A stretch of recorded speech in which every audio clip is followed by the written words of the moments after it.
오늘 함께 나눈 하나님의 말씀은 호세아서 6장의 말씀입니다. 우리 하나님 나라의 부흥에 대해서 살펴가고 있는데 하나님께 돌이키는 것이 부흥입니다. 그래서 호세아서 6장의 말씀 우리 함께 읽고 그리고 기도하며 나누겠습니다. 함께 읽겠습니다. 오라 우리가 여호와께로 돌아가자. 여호와께서 우리를 찢으셨으나 도로 낫게 하실 것이요 우리를 치셨으나 싸매어 주실 것이라. 여호와께서 이틀 후에 우리를 살리시며 셋째 날에 우리를 일으키시리니 우리가 그의 앞에서 살리라. 그러므로 우리가 여호와를 알자. 힘써 여호와를 알자. 그의 나타나심은 새벽빛같이 어겨움나니 비와 같이 땅을 적시는 늦은 비와 같이 우리에게 임하시리라 하니라. 에브라임아 내가 내게 어떻게 하랴. 유다야 내가 내게 어떻게 하랴. 이어 너희의 인애가 아침 구름이나 쉬없어지는 이슬 같도다. 그러므로 내가 선지자들로 그들을 치고 내 입의 말로 그들을 죽였노니 내 심판은 비처럼 나오느니라. 나는 인애를 원하고 제사를 원하지 아니하며 번제보다 하나님을 아는 것을 원하노라. 그들은 아담처럼 언약을 어기고 거기에서 나를 반역하였느니라. 길르앗은 악을 행하는 자의 고을이라. 피 발자국으로 가득 찼도다.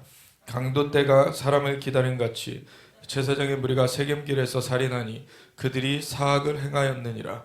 내가 이스라엘 집에서 가증한 일을 보았나니 거기서 에브라임은 음행하였고 이스라엘은 더럽혀졌느니라. 또한 유다여 내가 내 백성의 사로잡힘을 돌이킬 때 내게도 추수할 일을 정하였느니라. 아멘. 하나님 주님의 마음을 더 알길 원합니다. 이 2023년 새해에 하나님 우리의 마음이 주님의 마음을 더 깨달을 수 있도록 주님의 영으로 우리를 사로잡아 주시옵소서. 주님의 영에는 하나님의 속을 아는 자가 없다고 하셨습니다.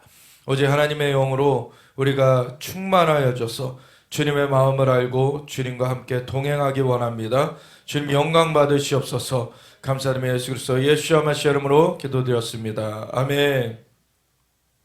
우리 호세아서 6장의 이 앞절 부분 말씀은 너무나 유명한 말씀입니다. 호세아라는 인물은 이스라엘의 선지자, 북이스라엘의 선지자 중에 하나였어요. 호세아가 이 1장에 보면 호세아도 그 네 왕의 그 이름과 그리고 한 북이스라엘 왕의 이름이 나오는데 네 왕의 이름, 유다 네 왕의 이름이 나와요. 유다 네 왕의 이름이 우시야, 요담, 아하스, 히스기야. 뭐 누가 언급한 것과 똑같지 않습니까? 이사야 선지자가 그 언급할 때에도 우시야, 요담, 아하스, 히스기야 똑같은 그 시대에 활동했던 그 선지자예요. 그래서 이사야와 동시대. 근데 이사야는 남유다에서 활동을 했고 호세아는 북이스라엘에서 활동을 했고 그리고 그때 같은 그 시절에 활동을 한 선지자가 아모스 선지자, 미가 선지자. 이런 선지자들이 그 전에 뭐 모세나 막 선지자들은 계속 있어 왔지만 이렇게 선지서를 기록한 선지자들 중에서는 가장 초창기에 그런 선지자들 중에 하나예요. 그래서 바벨론의 침공보다도 더 전, 그리고 아수르의 침공도 더 전부터 예언을 한 선지자들이죠. 그래서 앞으로 올 그런 아수르의 침공에 의해서 북이스라엘이 침략을 당하고 그리고 그 바벨론에 의해서 남유다가 침공을 당하는 그런 일들을 앞둔 그런 시점 가운데서 예언을 선포하는 그러한 선지자들입니다. 그래서 그런 시점 가운데 호세아도 마찬가지로 계속해서 돌이켜라라고 촉구를 해요. 왜냐하면 너희에 돌이키지 않기 때문에 그 화가 임할 것이다. 심판이 임할 것이다. 이 얘기를 계속해요. 호세아서가 이 1장부터 14장까지 있는 중에 계속해서 호세아가 심판이 올 것이다 라는 것을 사실 경고하는 것이 5번을 거듭 경고를 하는데 그래서 하나님께서 심판을 행하실 것이다. 왜냐하면 너희가 죄를 지었기 때문에 그 죄의 가장 기본은 우상숭배이고 우상숭배하는 그 죄 그리고 불의를 행하는 죄 이런 죄악 때문에 심판이 임할 것이다. 그러나 하나님께서 너희를 사랑하셔서 다시 회복하실 것이다. 이거를 5번을 반복해요. 그래서 심판이 임할 거다. 너희 죄 때문에. 그런데 다시 하나님 너희를 되찾으실 거야. 너희가 죄졌기 때문에 또 심판 임할 거야. 그렇지만 너희를 되찾으실 거야. 그것을 사실 이 선지자 호세아에게 너의 삶을 통해서 나타내라라고 한 것이 음행을 행하는 창기 고멜과 결혼하라는 거였어요. 호세아한테 너는 음행하는 여인, 음란한 여인에게 가서 장가들어라. 내가 이스라엘에게 신실하게 행하는데 이스라엘은 나한테 이렇게 음행을 행하는 것을 너의 삶을 통해서 보여라. 그래서 고멜이라는 여자를 들였는데, 그래서 아이들도 낳는데 음행을 버리지 못하고 그렇게 음행의 일들을 계속하고 이 호세아랑 온전히 하나 되지를 못하는 거죠. 그것이 바로 그 이스라엘의 상황이었어요. 특별히 이 북이스라엘에서 활동했던 이 호세아 선지자, 남유다에서는 이 시기에 이사야가 활동하고 있었고, 이사야 선지자를 통해서도 경고가 많이 주어졌죠. 아수르의 침공에 대한 예언도 나왔었고, 그리고 바벨론의 침공에 대한 예언도 나왔어요. 이사야 선지자는 더 폭넓게 예수님의 초림하실 것에 대한 예언과 예수님의 재림 때에 대한 예언까지 다 예언을 했어요. 사실 이사야는. 이 호세아는 그 정도로 폭넓게 이제 예언하진 않았는데, 그때 동시대에 살면서 남유다보다도 더 심각했던 게 북이스라엘이었죠. 사실 남유다 북이스라엘이 나눠진 이유가 무엇입니까? 다윗 시대에는 통일왕국이었어요. 근데 다윗의 아들 솔로몬한테 이 다윗이 모든 걸 준비해가지고 성전을 지을 수 있도록 다 예비해 놔가지고 성전을 짓는 일을 솔로몬이 하게 되는데, 솔로몬이 성전을 하나님 앞에 봉헌할 때 하나님의 영광이 임했어요. 솔로몬이 또 1000번제를 드릴 때 하나님께서 방문하셔서 너가 원하는 것이 무엇이냐 할 때 솔로몬이 다른 금은보화를 구하는 것이 아니라, 하나님 이 많은 백성을 제게 맡기셨는데 제가 이 백성을 치리할 수 있는 지혜를 원합니다. 지혜를 주시옵소서 했더니 하나님이 너무 기뻐하셨죠. 너희가 은과 금과 이런 보석들을 구하지 않고 너가 지혜를 구하였으니 너에게 지혜를 줄 뿐만 아니라 부귀영화도 줄 것이다. 그래서 다 더해 주셨는데, 이 솔로몬이 말년에 어떻게 됩니까? 여인들을 잘못 드려요. 여인에 대한 아주 그 여성 편력이 있어가지고 이런 여인들을 많이 이제 드리는데, 후궁을 뭐 정부만 300명, 후궁을 700명, 1000명의 여자를 거느린 그러한 자가 됐고, 결국엔 여인들 중에 그냥 이스라엘 안에서만 구한 것이 아니라 모압 여인, 암몬 여인, 이방 여인들을 막 들이면서 이방 여인들이 우상 숭배를 들여오게 하는 그러한 일이 되었죠. 그래서 우상 숭배가 들어오게 됐을 때 이 솔로몬도 이제 우상 숭배에 가담하게 되고, 그리고 말년에는 솔로몬은 정말 끝이 좋지 않았어요. 처음에 시작은 굉장했는데 성령으로 시작했다가 육체로 마치겠느냐. 진짜 솔로몬이 사실 그러한 구약적인 예예요. 하나님의 영이 함께 하셨었는데, 물론 구약에서는 속에는 함께 하시지 않으셨지만 예수님의 대속이 이루어지지 않았기 때문에, 근데 겉에 임하셨고, 그리고 성령님의 인도하신 가운데 하나님의 그 말씀을 들었고 그 인도하심을 받았던 솔로몬, 그리고 하나님의 영광을 경험했던 솔로몬이 여인에 빠져가지고, 여자에 빠져가지고 이제 음행하면서 결국에는 이것이 근본적으로 우상숭배의 일로 그렇게 끝이 마무리되게 됐을 때, 솔로몬의 그 아들 때, 솔로몬 때에는 바로 나눠지지 않았지만 솔로몬의 아들 때 남유다와 북이스라엘로 찢어지게 된 것이죠. 우상 숭배하면 땅이 찢어집니다. 우상 숭배하면 파괴가 임해요. 그래서 우상 숭배하는 나라들 다 보십시오. 우상 숭배하는 나라들은 결코 평안하게 그렇게 삶을 영위하지 못해요. 우상 숭배하면서 이 우상에게 절하다가 또 안 좋은 일이 생기면 저 우상에게 절해요. 그럼 더 그 늪으로 빠지게 되는 것이죠. 사실 우리는 감사한 게 우리나라에 정말 이승만이라는 지도자를 주셔서 이승만 대통령이 1900년도 초반, 1800년도 후반, 1900년도 초반, 1875년생이에요. 1875년생이어서 이미 20대부터 막 두각을 나타냈던 사람이기 때문에 굉장한 인물이었습니다. 1800년대 후반에 그 선교사님들이 1800년대 후반에 이제 들어오시기 시작하셨잖아요. 언더우드 아펜젤러. 그러면서 학교를 세워주고 병원을 세워주고 이러한 시스템을 갖춰줬는데 그 중에서 배제학당이라고 언더우드와 아펜젤러가 제일 처음에 들어오신 그 선교사님 두 분이신데 언더우드 선교사님은 장로교 측이었고 아펜젤러는 감리교 측이었고 그 아펜젤러 선교사님이 세운 그 배제학당에 사실 이 이승만 그 초대 대통령 그 이승만 청년이었죠. 그때 청년이 이렇게 공부를 하러 가게 되죠. 왜냐면은 나라가 너무나 어지러운 때였어요.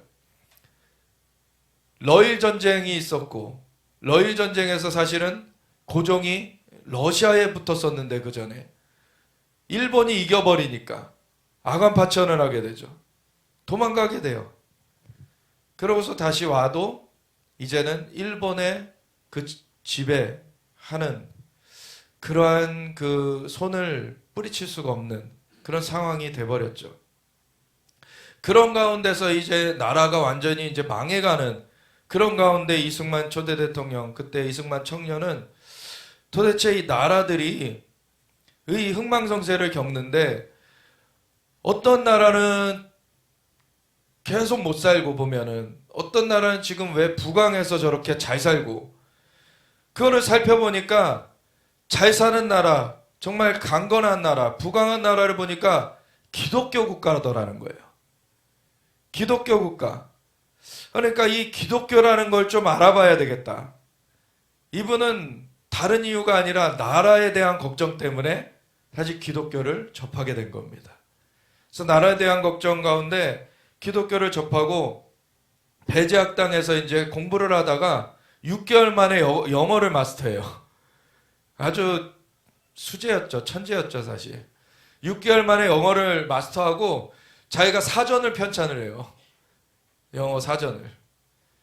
이거 얼마나 참 대단한 사람입니까, 사실. 그러니까 머리도 굉장히 비상한 하나님이 진짜 그렇게 만드신 좀 특별한 사명을 갖고 만드신 그러한 인물 같아요, 보면. 근데 이승만 그 형제가 청년이 이제 배제학당을 다니면서 6개월 만에 영어를 마스터하니까 선교사님들의 통역을 이제 맡아서 하게 되는 거죠. 선교사님들의 통역을 이제 하다가 그때까지 예수님은 알아서 한 게 아니에요. 자기는 나라 살려보겠다고 그 기독교를 알아보자 이렇게 해서 그거를 접했는데 그때 그 선교사님들의 통역까지 하게 되고 그랬는데 그러다가 이제 나라 그 살리겠다고 데모하다가 이제 갇히게 되죠. 그것도 어떤 죄목이냐면 고종을 이제 폐위하려는 그 음모를 꾸몄다. 그 왕을 폐위하려는 음모면은 뭐 사형당하는 거죠, 사실. 그러니까 고종 폐위 음모에 가담했기 때문에 이게 왜 그런 일이 일어났냐면 이승만 청년이 이제 기독교 국가를 알아보니까 민주주의라는 걸, 자유민주주의라는 걸 이제 알게 됐어요. 그 국가들의 시스템이. 근데 이 자유민주주의라는 거를 사실은 오해하지 말아야 되는 것이 그냥 사람들의 원하는 대로 한다는 것이 원래 기본이 아니에요. 자유민주주의는 천부인권이 기본입니다. 원래 기독교 국가에서 하나님이 인간을 존귀하게 지으셨다. 하나님의 그 관리하에, 하나님의 그 역사하심 가운데서 사람들이 서로 도우면서 자유를 누리면서 살아야 된다라는 것이 사실은 자유주의예요.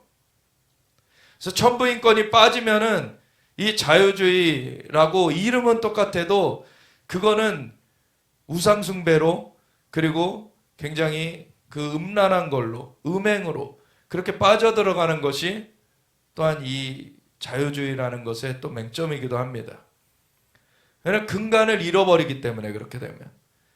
그러니까 기독교의 정체성이 없으면 이 자유주의를 사실 누릴 수가 없어요. 이 자유주의의 근간 자체가 기독교입니다. 이승만 초대 대통령이 근데 기독교의 그 모습을 이제 공부하면서 자유주의, 자유민주주의라는 것을 알게 됐는데 예수님은 아직 영접하지 않았어요. 그러니까 기독교의 근간이 없는 상태에서, 진짜 그 복음의 근간이 없는 상태에서 나라를 살리겠다는 운동을 했는데 자유민주주의에 대한 거를 이제 주창하고 나왔죠. 자유민주주의를 주창을 하니까 이제는 그거는, 자유민주주의는 왕정하고는 다르잖아요. 그러니까 이것이 왕을 폐위하려는 음모를 꾸몄다라고 인식이 된 거예요. 그래가지고서는 사형수로 옥에 갇히게 되는 거죠. 사형수로 옥에 갇혀서 아무것도 할 수 없는, 이제 사형 날짜를 기다리고 있으니까 아주, 그리고 흉악범처럼 취급을 받는 거예요. 그래서 누울 수도 없는, 목에 키를 차고 착고를 메고 그냥 쭈그려 앉아가지고 있을 수뿐이 없는 그런 생활 가운데서 선교사님들이 탄원을 해가지고 사형은 면했습니다. 그래서 무기징역 이렇게 감형이 되고 또 그 다음에 감형이 또 되고 이렇게 그렇게 되는데, 그 감옥 안에서 이제 옴짝달싹 할 수 없는 그런 상황 가운데서 자기가 배제학당에서 선교사님 통역도 하고 그랬으니까 성경을 읽었죠. 성경을 읽었던 거를 다시 떠올리면서 자기 성경을 다시 읽어봐야 되겠다. 성경을 이제 들여달라고, 성경을 간수들에게 이제 호의도 없고 그래가지고 이제 성경을 들어오고 성경을 이제 옆에 그 죄수한테 넘겨달라 그래요. 자기가 이걸 구부릴 수가 없으니까. 옆에 죄수가 넘겨주면 또 한 장 읽고, 옆에 죄수가, 근데 넘겨주는 죄수가 어느 날 콜레라 이질에 죽어요. 그럼 넘겨줄 죄수가 없어. 넘겨줄 사람이. 계속 똑같은 구절만 읽고 있는 거예요.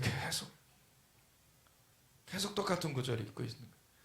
그렇게 하고 또 누가 넘겨주면 또 다음 구절 읽고, 그러다가 예수님이 십자가 달리신 그 구절을 읽다가 예수님을 영접하게 돼요. 자기가 착고에 매여 있잖아요, 지금. 근데 진짜 그 상황 가운데서 예수님이 진짜 온 인류의 죄를 뒤집어 쓰시고 저 십자가를 지셨구나라는 것이 확 와닿은 거예요. 그러니까 예수님을 영접하니까 성령님이 임하시는 거예요.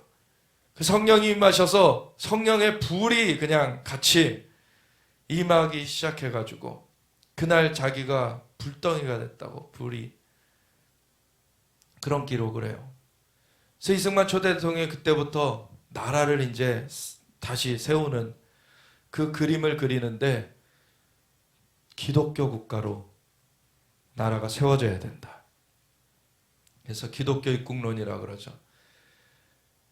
나라가 새로워지려면 백성들이 새로워져야 되는데, 백성들이 새로워지는 길은 예수 믿고 변화되는 길뿐이 없다. 자기가 그 거듭남을 실제로 체험해 보니까 이거 외에는 길이 없다라는 것을 알게 되는 거예요. 그래서 그때부터 기도하면서 또 나중에 이제 풀려나게 되죠. 근데 일제 그런 위협을 피해서 미국으로 이제 가게 되는데, 하와이에 가서 기도하면서 이제 그 구상들을 계속 하죠. 그러는 가운데 사실 그 감옥에 있을 때부터 이미 한국의 미래에 대해서 하나님께 받아요. 한국이 배로 무역을 해가지고 부강해질 거다. 그때 당시에 우리나라 무역선이 없을 때였어요. 그런 것들을 막 기록을 해요. 그게 독립정신이라는 걸로 나오게 돼요. 그러한 가운데 나중에는 또 2차 세계대전 가운데 일본이 이제 패망을 하게 되는데, 일본이 패망하기 전에 독립운동을 계속 외부에서 하다가 일본이 패망하기 전에 이제 2차 세계대전이 이제 벌어진 그런 가운데 이 일본에 대해서 일본 내막기라는 책을 쓰죠. Japan Inside Out. 일본을 폭로한다. 이런 뜻인데, 이 시대적인 기회를 이 이승만 대통령이 딱 포착을 한 거예요. 그러면 일본이라는 나라를 누군가 제압을 해줘야 즉 우리나라가 자유케 되는데, 일본 식민 지배에서 벗어나게 되는데, 그러려면은 일본을 제압할 수 있는 국제사회의 힘이 필요하다. 그래서 국제 외교전으로 이렇게 하다가, 근데 어디 붙었는지도 모르는 이 나라를 관심을 가져주지 않는 거죠. 근데 일본이라는 나라가 지금 전쟁을 일으키면서 나와서 전 세계적으로 알려졌어요. 근데 일본에 대해서 폭로를 하는데, 일본이라는 나라가 지금 전쟁을 벌이면서 일어난 것은 일본에 지금 전쟁의 영이 임했기 때문이다. 그래서 일본은 단지 이 아시아를 침범하는 것에 그치지 않을 거다. 분명히 미국을 침범하게 될 것이다. 이 얘기를 해요. 그때 당시에 다 코웃음을 쳤어요. 어떻게 일본이 미국을, 이미 최강대국이 되어 있는 미국을 침범할 수 있겠느냐. 근데 그것이 진주만 공습으로 실제가 돼버렸죠. 그러니까 진짜 그 시대의 선지자로서 두각이 되어지게 돼요. 그러니까 미국의 의회에도 연설을 하러 갑니다. 그래서 미국의 의회에서 상원 합동 연설을 하면서 당신들 기독교 국가 아니냐. 기독교 국가가 지금 이 어려움에 처한 나라를 안 돕고 뭐 하는 거냐. 하나님이 여러분의 나라를 부강하게 한 것은 이 어려움에 처한 나라를 도우라고 한 건 아니냐. 이렇게 하면서 사람들을 책망을 하면서 일으켜가지고 그 미국에서 막 한국을 도와야 된다는 그런 움직임이 일어나게 돼요. 그러면서 일본을 패전시키고 나서 우리 한국을 독립시키는 일이 이루어지게 되는 것이죠. 그러면서 이 이승만 초대 대통령, 그 이승만 그때 박사가 초대 대통령이 이제 되면서 이 나라를 기독교 국가로 이제 세워야 된다. 그러니까 이미 대통령이 되기 이전에 그 재헌국회 의장으로서 하나님 앞에 기도를 올려드리면서 시작하자. 그때 당시에 한국의 기독교 인구가 2% 안 되던 때였어요. 근데 국회에서 기도 올려드리고 시작하자. 이거는 이승만 초대 대통령이 있었으니까 가능했던 것입니다. 그러니까 기도를 올려드리고 이 나라가 하나님 손에 올려드려지면서 시작된 거예요. 그러니까 그 전까지만 해도 우리가 뭐 한미동맹의 뭐 그 혜택을 본 것이기도 하지만 그 전까지만 해도 5,000년 역사 가운데 1,000번의 침략을 받았어요. 1,000번 이상의. 그 뭐 5년을 넘지 않았어요. 이 침략을 받는 기간들이. 그냥 매 5년마다 한 번씩은 침략을 받았던 거예요. 근데 그 이승만 초대 대통령 그 세워지고서는 그렇게 하나님 앞에 기도를 올려드리고서는 이 나라가 시작되게 됐을 때 그 이후로 70년이 넘게 침략을 받지 않게 됐죠. 이 나라가 하나님의 보호하신 가운데 들어간 것이, 그것이 중요한 것입니다. 이렇게 나라가 세워질 때 하나님 앞에 기도 올려드리며 시작한 나라가 전 세계적으로 세 나라뿐이 없어요. 이스라엘, 미국, 한국. 세 나라뿐이 없어요.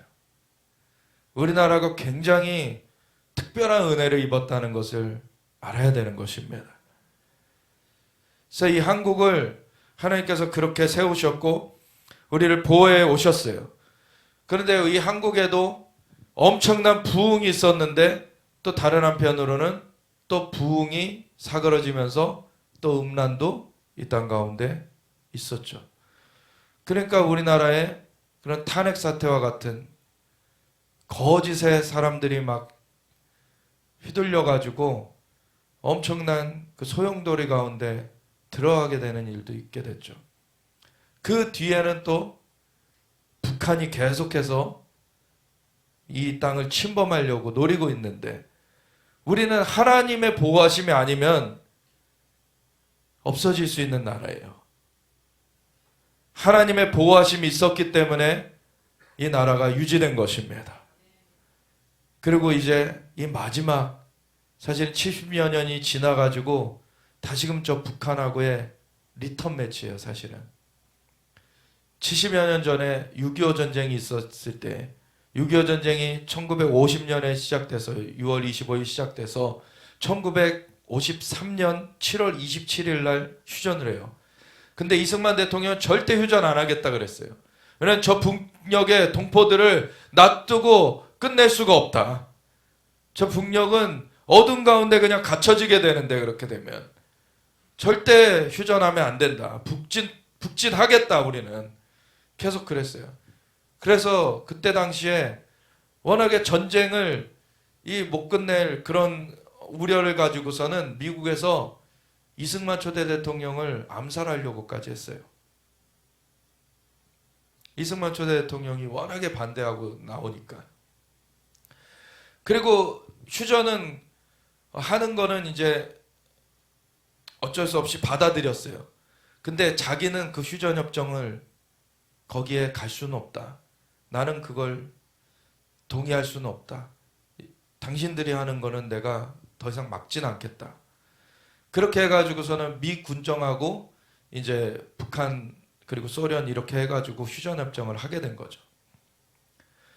그 휴전협정을 할 때 근데 무슨 사건이 있냐면, 이제 남북 간에 전쟁을 벌였는데 포로들이 생겼잖아요. 이제 북한군이 남한에 잡혀있는 포로가 있고, 이제 북한에 잡혀있는 남한 포로가 있고, 그럼 포로를 원래 돌려줘야지 휴전협정이 되는 거예요. 사실 휴전협정을 포로를 교환하는 것을 거기에 같이 포함을 시키는데, 근데 북한 지역에 있어서 북한군으로 참전을 했지만 공산주의를 찬성하지 않는 그 북한 사람들이 있었던 거죠. 그 사람들은 북한으로 돌아가기 싫어하는 거죠. 이제 북한 체제로 우리가 찬성할 수가 없다라고 하는데, 반공포로라 그래요. 그래서 반공포로. 그 반공포로도 돌려보내야 되는 거예요. 그러니까 돌려보내려고 하니까 어떻게 하냐면은 이 이승만 초대 대통령이 작전을 짭니다. 그때 우리 한복을 입으면은 이제 선비들 막 이렇게 보면 도포자락 이렇게 넓게 늘어져 있잖아요. 거기다 고춧가루를 이제 장착을 합니다. 고춧가루를 장착하고, 이제 원래 포로 수용소를 미군이 이제 관리하고 있었는데, 가가지고 관리하고 있던 그 미군들에게 고춧가루를 뿌려요. 고춧가루를 뿌리고 거기에 반공포로들을 풀어내요. 그래가지고 참 그들을 살려냅니다. 그러니까 이승만 초대 대통령이 진짜 민족을 살리기 위해서 하나님 앞에 그렇게 모세와 같이 쓰임 받은 사람들이에요. 그래서 그 이승만 초대 대통령 같은 그 하나님을 의뢰했던, 하나님 앞에 붙잡혔던 그 사람이 있었기 때문에 우리나라가 지켜진 것입니다. 그런 가운데 그 1953년 7월 27일 휴전된 지 지금 올해 이제 2023년 됐는데 70주년이 되는 거죠. 이제 7월 27일이 되면 그 안에 저 북한은 붕괴될 것입니다. 그런데 저 북한이 마지막 발악을 어떻게 할지가 관건이에요. 그거를 최소화하면서 우리는 신속하게 이것을 정리해내야 되는 것입니다. 그래서 우리가 기도해야 돼요. 이 시대에 그 전 시대에서는 이승만 초대 대통령이 그 시대에 하나님의 사람으로서 역할을 감당했다면 우리 시대에는 우리가 그 역할을 감당해야 되는 것입니다. 그래서 이 시대를 우리가 하나님 앞에 기도하며 나아가야 되는데, 아까 우리가 얘기했던 것으로 다시 돌아가 보면 솔로몬은 처음에 시작은 아주 창대하게 시작했는데 우상 숭배함으로 파멸로 끝났어요. 그리고 북이스라엘과 남유다로 나눠지는 일이 이어지게 돼버렸어요. 우리가 사실은 70여 년 전만 해도 기독교 인구가 2%가 안 되던 때였기 때문에 사실 우리나라의 우상 숭배가 너무나 창궐해 있었을 때였죠. 그때 그 상황 가운데 그 앞전에는 또 일제의 식민치하에서 그때도 일제가 우리를 침략을 했는데 일본에게 우상 숭배를 또 가르쳐 준 게 이 한반도라는 걸 알아야 돼요. 그게 부메랑처럼 돌아와 버렸어요. 그래가지고 우상의 영, 그 도둑이 오는 것은 죽이고 빼앗고 멸하려고 오는 것이잖아요. 그러니까 그 우상 숭배를 하면 도둑이 들끓게 돼 있어요. 죽이고 빼앗고 멸하는 일이 가득하게 돼 있어요. 하나님께서 우리에게 생명을 주시고 주님의 축복을 주시는데, 예수님께서 우리의 양으로 생명을 얻게 하시고 더 풍성히 얻게 하려고 오셨는데, 예수님을 믿어야지 그 생명이 풍성하게 누려지는 것입니다. 우리나라가 예수님을 따르는 나라, 정말 하나님을 섬기는 나라, 그 나라에게는 복이 있습니다. 우리나라가 그렇게 온전히 되어지기 원합니다. 이 호세아서 6장에 보면은 오라 우리가 여호와께로 돌아가자. 여호와께서 우리를 찢으셨으나 도로 낫게 하실 것이요. 우상 숭배 때문에 심판이 임해요. 죄악 때문에 환난을 당해요. 그 도둑이 오는 문이 활짝 열려져 버리는 거예요. 우상 숭배하면은 그 도둑들 들어오라고 환영하는 것입니다. 그러면 나라가 빼앗겨지게 돼요. 침탈당하게 돼요. 하나님께서 이걸 원하시는 것이 아니죠. 하나님께서는 정말 생명을 주시고 축복을 주시길 원하시는데, 하나님을 등지고서 우상을 섬길 때에는 하나님께서 우상한테 사실 침략당하는 것, 이렇게 농락당하는 것을 안타깝지만 지켜보실 수분이 없어요. 하나님도. 하나님께서 인간을 만드실 때 자유의지를 주셨어요.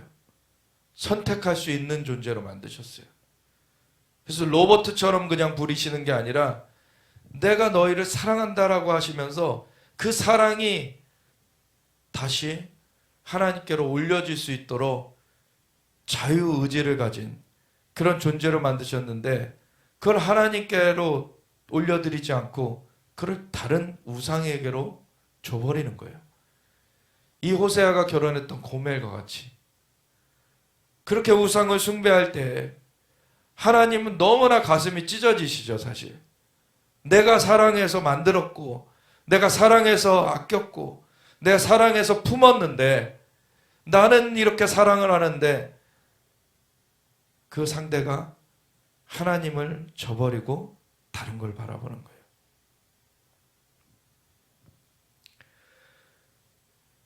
그러한 백성들에게 하나님이 돌아와라.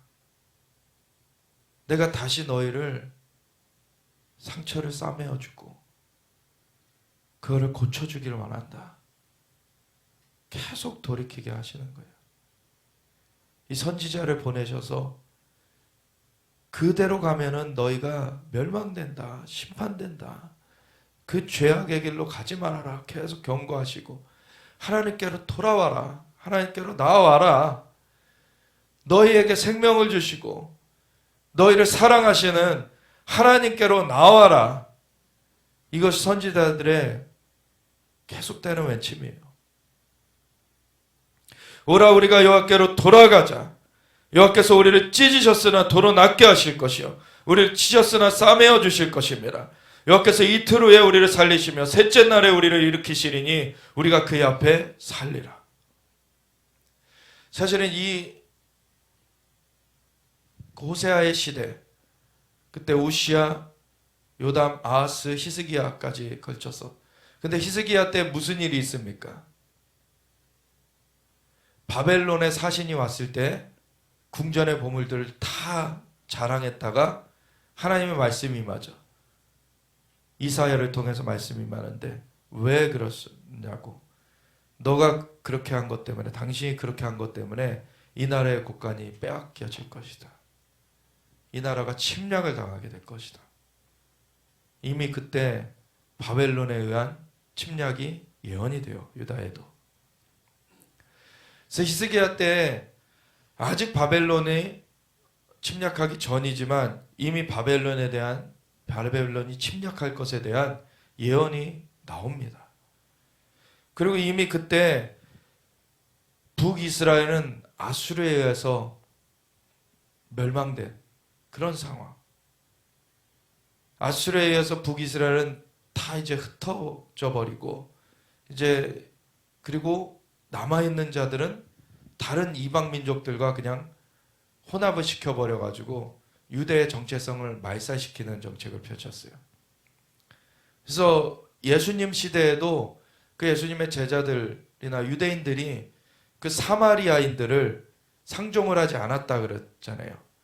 상종하지 않은 것은 그들은 유대인으로 여기지 않았기 때문에, 그들은 유대인의 피가 한쪽에서는 흘러오지만 이방인과 혼합이 되었기 때문에 유대인으로 인정을 안 했어요. 그러니까 외면했고 배척했는데 예수님은 사마리아 여인에게 찾아가세요. 그들도 그 혈통 중에 같이 품어주신 것이죠.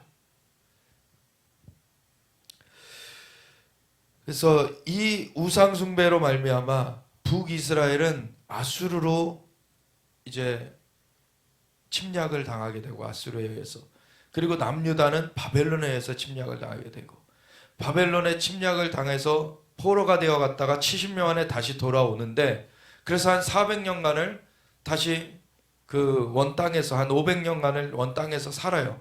근데 또 500년 후에 무슨 일이 있습니까?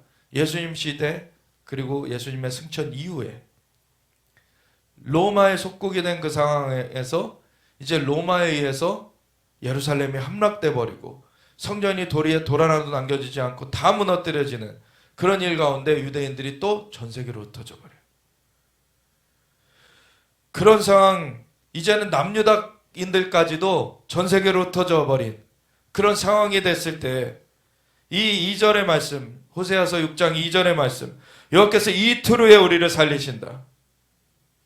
베드로서에 보면은 하나님께는 하루가 1000년 같고 1000년이 하루 같다는 말씀이 있어요. 이틀이라는 것이 2000년이라고 얘기할 수 있죠. 이게 하나님의 계산법이 있어요. 유대인들이 얼마나 이방 땅을 헤매고 다녔습니까?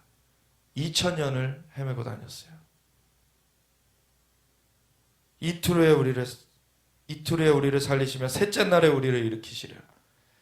2000여 년을 헤매다가 셋째 날에 그 2000여 년이 지나고서 이제 이스라엘이 회복되었습니다.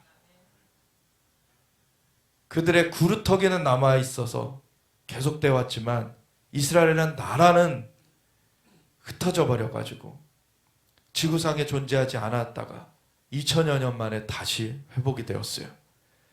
이건 하나님 말고는 인간이 할 수가 없는 일입니다. 하나님만이 하실 수 있는 일이에요. 이건 하나님 말씀하셨고 말씀하신 그대로 이루시는 거예요. 하나님이 이스라엘 통해서 하나님의 하나님 되심을 나타냈어요. 내가 말씀대로 행하는 하나님이다. 내가 주권자다. 그래서 이스라엘을 내가 내 이름 때문에 회복하겠다 그러세요. 이스라엘의 하나님이라 불리시는 하나님, 그 하나님의 이름에 명성이 달린 일이에요. 이스라엘이 어떻게 되느냐. 하나님은 이스라엘을 회복하시겠다 그러셨어요. 회복하시는 것이 하나님의 역사인 것이죠.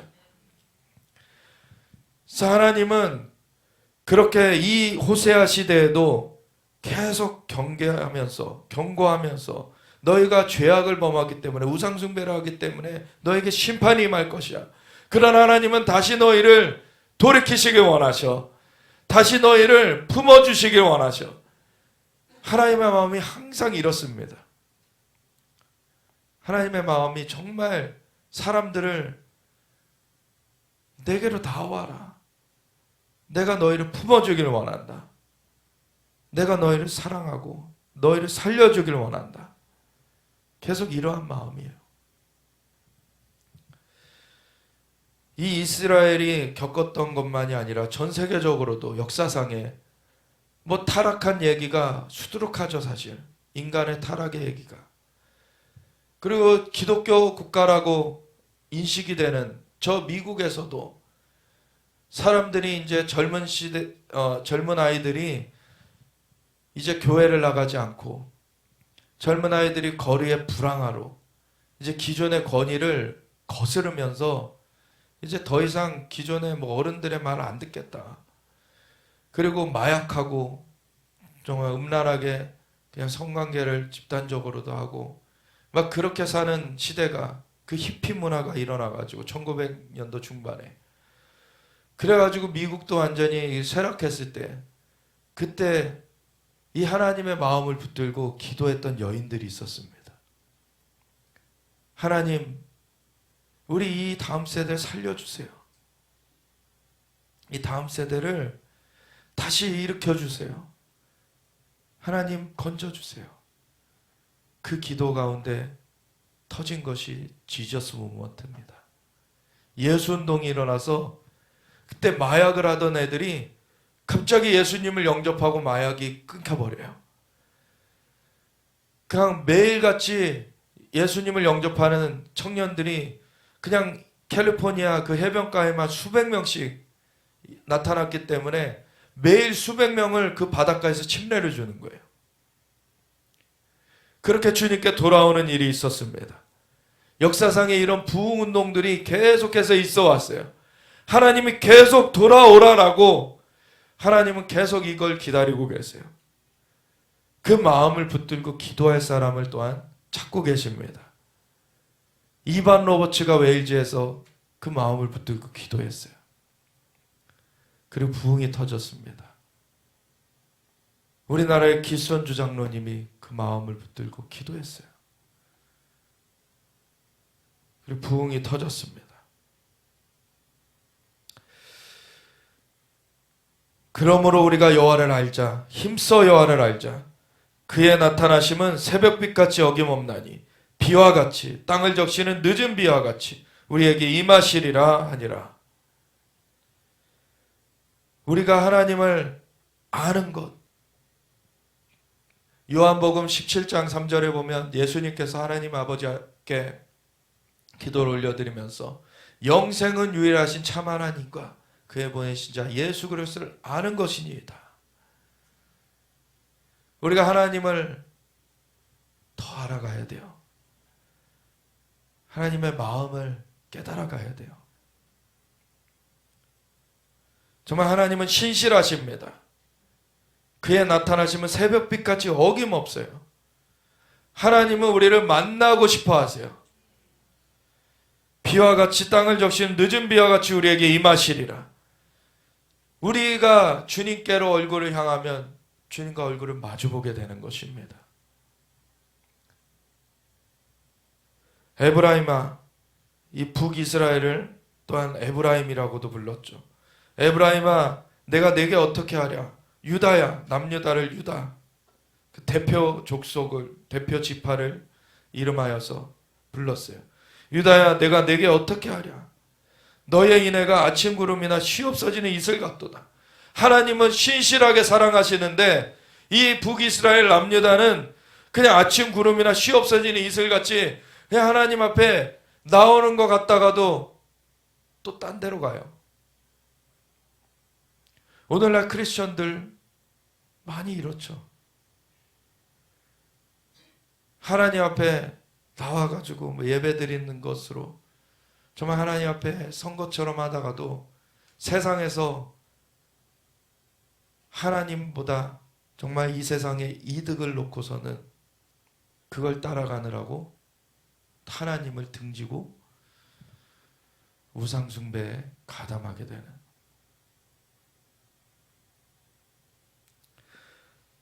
하나님을 진짜 만나면 그렇게 할 수가 없어요.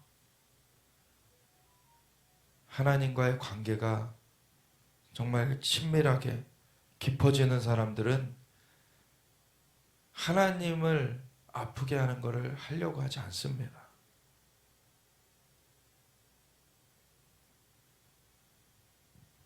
우리 기독교는 그냥 단순한 종교 생활이 아니에요. 종교라는 것은 사람이 뭔가 초자연적인 초월적인 존재를 찾은 거예요. 그건 그냥 사람이 아래서부터 그냥 찾아 나간 건데, 그건 우리가 여기서 뛴다고 해서 뭐 1m 뛸까요? 저 하늘로 못 올라가잖아요. 그런 것처럼 한계가 있어요. 근데 기독교는 하나님께서 예수님을 우리에게 보내주신 거예요. 하늘로부터 우리에게 와주신 거예요. 그분을 붙잡아야지만 우리가 하늘과 다시 연결되는 것입니다. 그거 외에는 다른 회복의 방법이 없어요. 우리는 그래서 단순한 종교가 아닙니다. 다른 것들은 인간이 만들어낸 종교지만 우리는 생명이에요. 그냥 영적인 실상이에요. 그래서 하나님의 그 역사하심이 실제로 풀어지는 것을 우리는 경험하는 것입니다. 그러므로 내가 내 선지자들로 그들을 치고 너희 내가 아침 구름이나 쉬 없어지는 이슬 같아서 선지자들로 그들을 쳤어. 경고를 먼저 하시는 거죠. 너희가 그렇게 하면 안 된다. 너희 그 길로 가면 안 된다. 돌이켜라. 근데 더 이상 돌이키지 않을 때에는 내 입의 말로 그들을 죽였노니 내 심판은 피처럼 나오느니라. 하나님께서 이제 손을 놔버리시는 때가 있어요. 더 이상 돌이키지 않을 때, 소위 양심에 화인 맞았다. 이제는 더 이상 찔림을 받지 않는 상태가 될 때, 더 이상 아무리 말을 해도 그것에 그냥 마음이 굳어져서 양심이 그냥 화인 맞아서 더 이상 반응할 수가 없게 되는 그런 상황이 된 자들은 하나님이 놓아버리시는 거죠. 이제 왜냐? 응급실을 한번 생각해 보시면, 응급실에 사람이 이제 실려 들어가면은 막 이 제세동기를 사용하고 이제 심장을 이렇게 누르면서 살려내려고 하잖아요. 근데 이미 그 심장이 멎어버리면은 더 이상 그 노력을 계속하지 않죠. 그냥 사망 선고를 그때 내리는 거죠. 이 사람은 죽었다라고. 영적으로 그런 상태가 되는 거예요. 더 이상 돌아올 수 없는, 돌이킬 수 없는 영적으로 사망한, 그냥 끝나버린 상태. 그래서 하나님께서 허락을 하세요. 이제 파멸을 허락하세요. 그럴 때 이제 여기는 내가 손을 떼겠다. 딱 그러시면은 이제 악한 자들이 유린하게 되는 거예요. 하나님의 보호하심이 거쳐지면 악한 자들이 뜯어먹게 되어 있는 겁니다.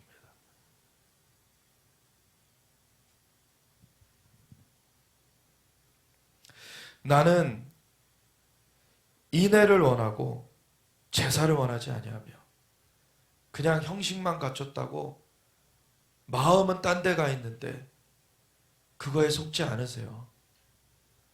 하나님 마음을 원하십니다. 번제보다 하나님 아는 것을 원하노라. 그들은 아담처럼 언약을 어기고 거기에서 나를 반역하였느니라. 길르앗은 악을 행하는 자의 고을이라. 피 발자국으로 가득 찼도다. 강도 때가 사람을 기다린 같이 제사장의 무리가 세겜길에서 살인하니 그들이 사악을 행하였느니라. 다른 사람들을 그냥 죽이고 불의를 행하는 것, 더 이상 경고해도 돌이키지 않고 악행을 멈추지 않은 그런 거는 파멸되는 거예요. 내가 이스라엘 집에서 가증한 일을 보았나니 거기서 에브라임은 음행하였고 이스라엘은 더럽혀졌느니라. 또한 유다여, 내가 내 백성의 사로잡힘을 돌이킬 때에 내게도 추수할 일을 정하였느니라. 사실 유다에 대해서도, 북이스라엘의 선지자인데 이 호세아는 유다에 대해서도 유다도 심판이 있을 것인데 너희에게는 추수가 있을 것이다. 아수르에서 이 북이스라엘은 완전 흩어져 버리고 다시 돌아오지 못해요. 근데 남유다는 바벨론에 의해서 포로로 잡혀갔다가 70년 만에 다시 돌아오게 되죠. 그리고서 그 이후에 500년이 더 지나서 로마에 의해서 흩어져 버린 후에는 그 전에 흩어졌던 북이스라엘 지파 중에서의 사람들, 그리고 또 그때 새롭게 흩어진 이 남유다의 사람들, 남유다 지파의 사람들, 그들이 다 이제 섞여서 돌아오는, 지금 오늘날의 이스라엘이 회복되어 있습니다. 그래서 하나님의 돌아오게 하시는, 하나님의 품어주시는 은혜의 역사예요. 이스라엘을 보는 것이 사실 하나님의 손길을 보는 것입니다. 하나님이 지금 어떻게 행하고 계시느냐, 하나님이 어떻게 열방 가운데 하나님의 역사를 풀어내고 계시느냐, 그거를 보는 예표가 이스라엘이에요. 그래서 이스라엘을 통하여서 우리에게 하나님의 그 놀라우신 사랑을 알게 하십니다.